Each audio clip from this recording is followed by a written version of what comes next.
results? Oh, hindi ba? I already issued a statement. The survey results shows that it's still very good.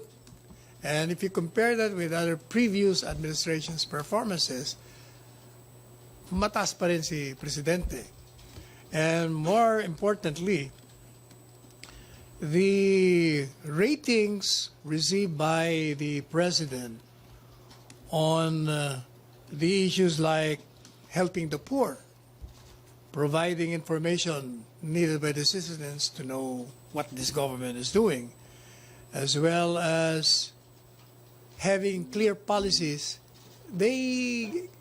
those subjects got the highest ratings, which mean that the people have acknowledged the President's genuine empathy and transparency, as well as decisiveness. It shows the political will of this President.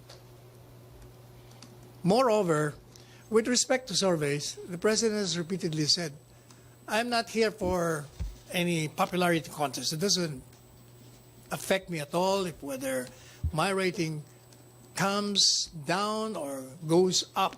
What is important is I have a job to do, and I do it in accordance with the dictates of the Constitution.